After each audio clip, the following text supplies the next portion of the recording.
you're watching this video, it's probably because you're either involved in recruitment or talent acquisition, or you're looking to be involved in recruitment or talent acquisition. Whichever of those applies, you're probably trying to be as successful as possible and create as much opportunity as you possibly can. And you're constantly looking for an edge. You're looking for something that will make life easier or better or more successful. And if that sounds like you, follow me on this journey as I take you through exactly how you can do that. What I'm going to be looking at in the course of this video is using influence tools, which sound very simple but are incredibly powerful to create as much agreement as possible. The ultimate objective with influence is to create the situation where yes is the only possible answer. Because if you remove no, the only option left is, well, yes. And that's the objective of all influence, however it's done, whoever it's done by, in whatever situation it's done. The objective of influence is to create as much agreement as humanly possible. And fundamentally, agreement comes down to somebody thinking either yes or okay. It doesn't necessarily have to be waving your pants in the air and being incredibly excited and yes, yes, yes, yes, yes. That's great if you can get it, but it doesn't have to be. It can just be, okay, yeah, I don't disagree. That's enough. Not on its own. On its own, it's a bit weak and a bit limp and a bit half-hearted. But if you build enough of those, I don't disagree, or yeah, I can see that, or yeah, okay, or yeah, you build enough of those together, you're creating an agreement. You're creating a situation where everything has been yes. So it's very difficult or nearly impossible to get a no at the end of the process. That's what we're looking to do with influence. Now, I started this video with the first of those techniques that I'm going to teach you on this quick session, and that's something called a yes set. I said to you, if you're watching this video, you're probably involved in recruitment or talent acquisition. Well, yes. Or you're looking to get involved in recruitment or talent acquisition. Yes. And you're probably trying to create an edge. You're probably trying to be more successful, find ways of making life easier or better or more successful. Yes, yes, yes, yes. That is a yes set. And I finished it off with, if that sounds like you, this video is probably for you. That's a giant yes set. I didn't ask you those questions out loud, they were embedded. But I could have said, are you involved in recruitment or talent acquisition? Are you looking to be involved in recruitment or talent acquisition? Do you want to be more successful? Do you want your life to be easier and you want everything you do to be more effective? Terrific. This is the video for you. So either an embedded yes set where you're just nodding away with me, or an out loud yes set. Now, if you've had any classic sales training, you may have come across the idea of an agreement staircase, which is where you ask 3 or 4 questions which are guaranteed to get a yes, and then you ask for the business. So you've been on the test drive. Yes, you like the vehicle. Yes. You think it's great. You love the performance. Yes. You like the color. Yes. You can see yourself driving this and having this. Yes. Buy the Ferrari. No. What? No. Simply saying yes to 4 or 5 things does not guarantee that you will get a yes to the 6th. That's just silly and childish and naive. But a lot of people still teach it, which it bugs the hell out of me, because it's just not true. And I suspect that you and I are quite similar in that we kind of like things that work. We're not interested in what could work or should work or might work or ought to work or sounds good but doesn't work. You and I are interested in stuff that does work so that we can use it to make our lives, our careers, our businesses better. Does that make sense? Now, what I just showed you was the second of these techniques, which is something called a truth set. Everything that I just said, feel free to rewind it, but everything I just said is probably true. I've designed the language to make it as difficult as possible for you to disagree with what I was saying. Now, please listen to what I just said. I said I designed the language to make it as difficult as possible for you to disagree. What I didn't say was I designed the language to make it impossible for you to disagree, so you have to say yes. Because that would just be silly. That just wouldn't make any sense. And there'd be a little voice in your head, the evaluation voice in your head. We've all got it. The only time to worry about the voice in your head is when there's more than one at the same time and one of them claims to be a deity. That's a whole different issue. But we've all got this voice in our head. And whenever somebody's speaking to you, that evaluation voice is going, do I agree with that? Do I not agree with that? Does that make sense? You're doing it now, aren't you? And again. See what I mean? That evaluation question, that evaluation voice is what we're really trying to deal with when we're using words and language. What we're trying to do is to make the language that we use, the words we use, the way we convey ideas as easy to agree with as possible. Not necessarily agreeable. Some of the ideas we might want to convey are deeply disagreeable, but we still want people to agree with them. You know, spending a massive amount of money to get a solution is probably not the most agreeable idea, but we can deliver it in such a way that the idea is something that people can agree with. Now, how do we do that? Well, a truth set and a yes set, they very much overlap. The only difference is a truth set involves asking questions deliberately to get either a nod or a non-verbal assent, or an actual out loud yes. That's a yes set, and we're looking to string as many of those together as possible. It doesn't have to be in a string of 4 or 5 because that's cheesy and horrible in the 1980s and it sucks. But if you pepper your conversation with lots of closed questions that are designed to get a yes, as you go through, you'll build a pattern of agreement. When you combine it with truth sets, you'll build a powerful pattern of agreement. Does that make sense? So a truth set is simply saying things either that you know people will agree with, or saying things in such a way that it's difficult for people to disagree with them. Now, again, listen to what I just said. Saying things in such a way that it's difficult for people to disagree with them. I didn't say impossible. I didn't say so that people can't disagree with you. I didn't say so people can't pick a hole in what you're saying. Those are absolutes. And they're really, really easy to disagree with, because the moment you find any exception, the moment you mismatch it at all, you've just broken the pattern of agreement. You've just broken the process of continuous and ongoing agreement, which is what we're looking to build. So I simply soften my language to make the effect much harder. So I will avoid things like have to, got to, must. And I'll soften it to could do, might do, what might want to think about. It sounds, oh, Stephen, that's a bit wimp. It's a bit wishy-washy. The effect isn't. The effect is the opposite of wishy-washy. The opposite of wimp, the opposite of a bit limp. It is whatever words popped into your head when I said the opposite of. It's all about influence. It's not about being overt. It's about being subtle. It's about being covert, for want of a better term. Now, another way of very easily building agreement with a truth set is simply to tell people what they are already thinking. And some of the most powerful and successful politicians in history, and certainly in modern history, and you know who I'm thinking of, have built their career on one thing and one thing only: very clearly understanding what people are thinking and feeling, and telling them that that is what they're thinking and feeling.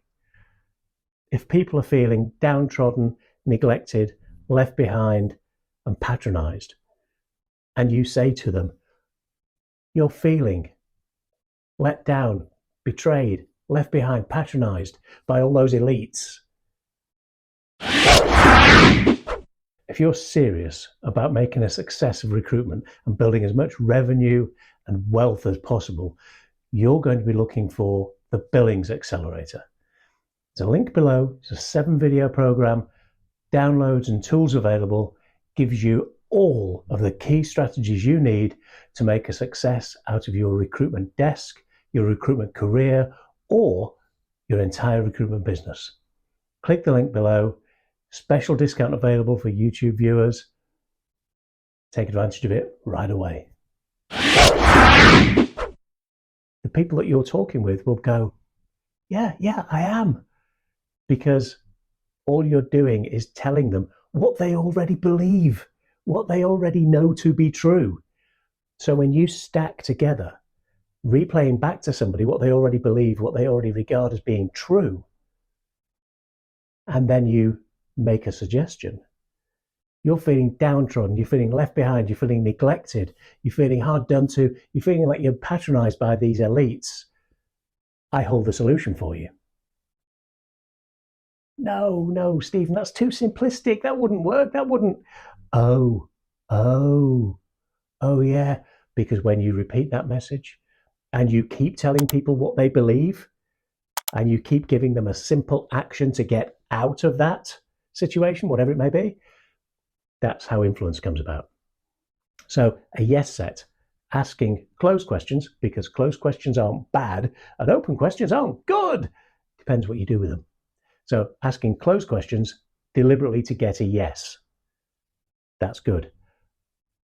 Either telling people what you're certain they already think or believe. Value for money is obviously important. Or everybody's looking to get the best deal they possibly can for the best possible result. As Jeff Bezos said, nobody got poor by offering people convenience and low prices. So if you replay what people are going to agree with, even if this is exactly what you're looking for, you probably want to make sure you get the best possible value for money. Well, that might not be true. Some people deliberately buy the most expensive just because they can say, I bought the most expensive, just to basically brag about the swag. That's cool. That's great. So be careful about how you use this. Try and play back to people what you know they already believe. And then stack those truth statements, which you carefully shifted with your language. I know this sounds complicated. It's really simple. It just takes a lot of practice.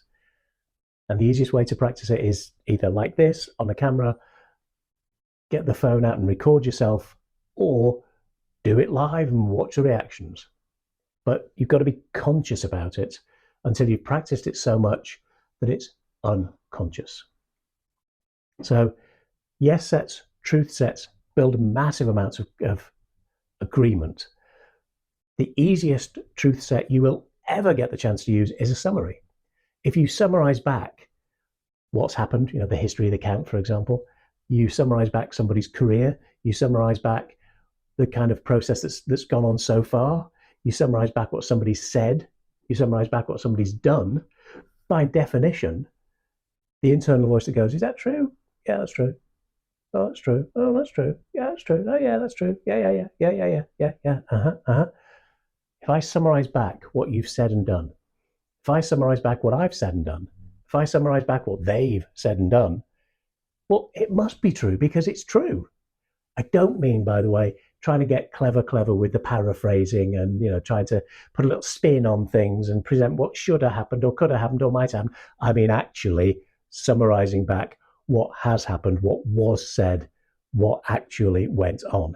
That's how a summary genuinely works. All the rest is bullshit and breaks agreements instead of building it. The moment somebody's internal evaluation voice goes, no, really, or that's wrong, you've just broken the agreement and you've just negated everything you've spent time trying to do. So a simple summary is a very powerful technique that most people just either ignore or overlook or underestimate in terms of just how important it is to replay back somebody's experience, the way they're thinking and how they're thinking it. Now, one of the hardest things I've ever had to do, that's not English. One of the hardest things I've ever had to do is to learn to soften my language without coming across as a wimp.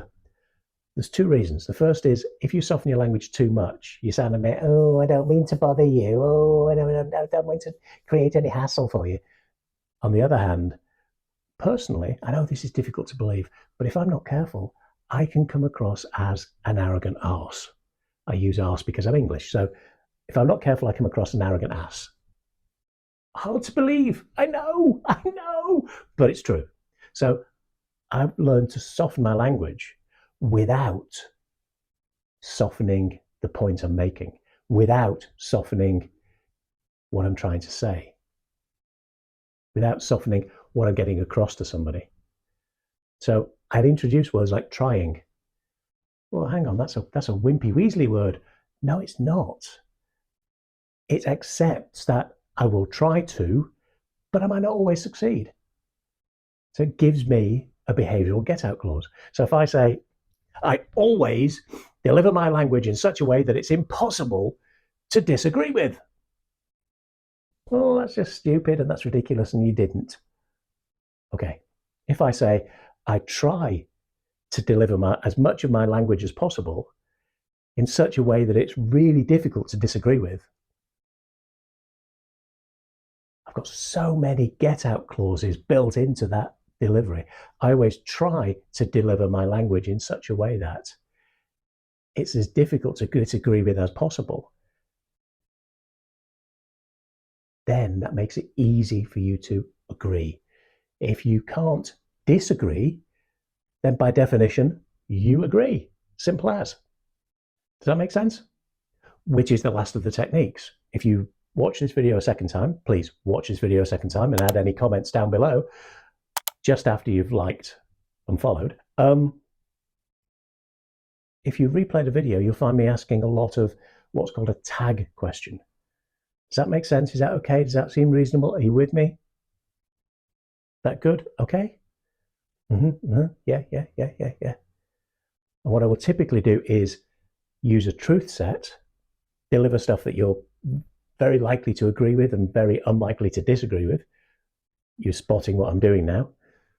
And then I follow it up with, does that make sense? Which is a closed question designed to get a yes.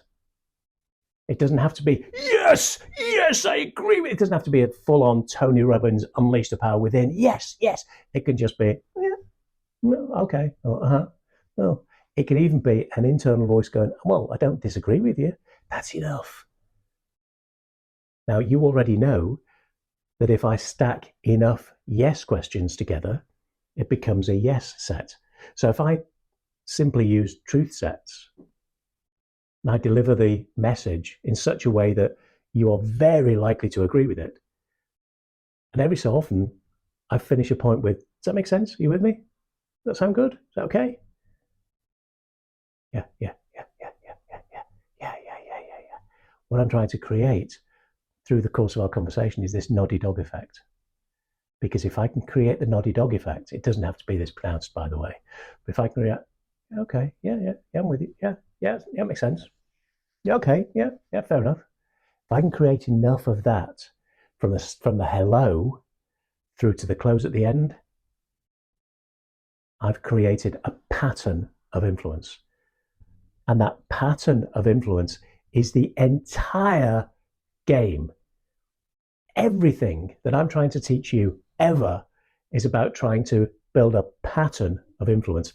Influence isn't a thing.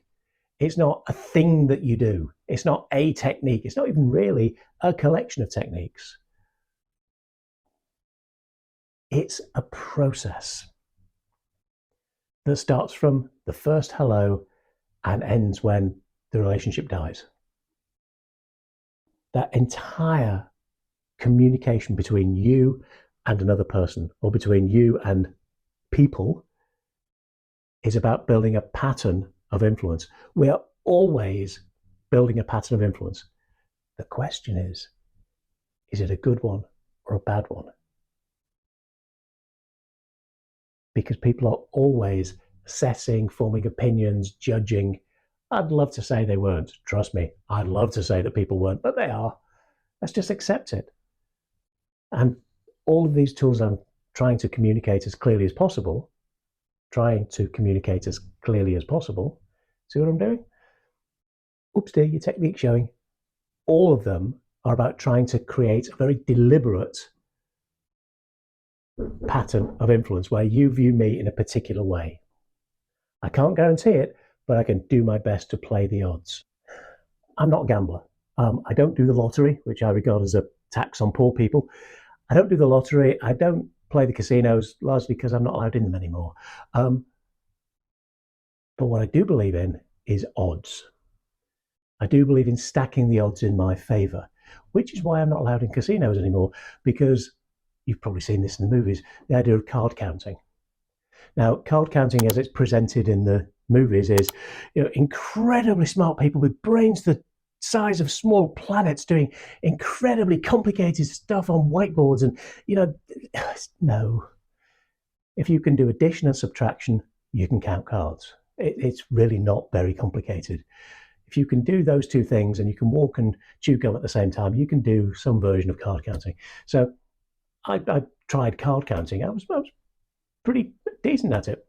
The problem is the casinos are phenomenally good at spotting you doing it because, oddly enough, they really object to people winning. Card counting, contrary to what the movies have shown you, doesn't guarantee that you're going to win. Playing roulette guarantees you're going to lose, but card counting doesn't guarantee that you're going to win money. In a casino, what it does do, well, actually it does two things. Firstly, it guarantees you'll get thrown out, but secondly, what it does do, it shifts the odds very slightly in your favor. That's enough to win big, or as a very famous person once said, to win bigly. And if you can win by just playing the odds, by just making it as difficult to disagree with you as possible and making it as easy as possible to agree with you, why would you not do that? Why would you not stack the odds in your favor when it's as simple and as easy as I've just shown you? Enjoy yourself. Click on the link below. Have some fun with this. It's not supposed to be a torture chamber. It's supposed to be fun. It's supposed to be enjoyable. Games you can play with people, my friends. That's what I'm teaching you, is games you can play with people. So have a good time. Hit the like button, hit the subscribe, hit the notification bell so you don't miss out on any of the great influence goodness that is going to be coming down the line to you. And I'll see you next time.